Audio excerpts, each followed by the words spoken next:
ఏ బాటైనా పర్వాలేదంట, సమయంతో సాగటమే మన సింపుల్ సిద్ధాంతం.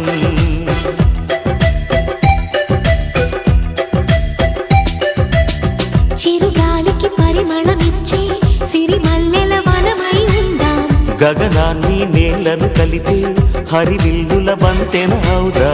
ఆనందం అంటే అర్థం మనమందా, ప్రతి పూట పాటై సాగే హుషారు సరిగమలో.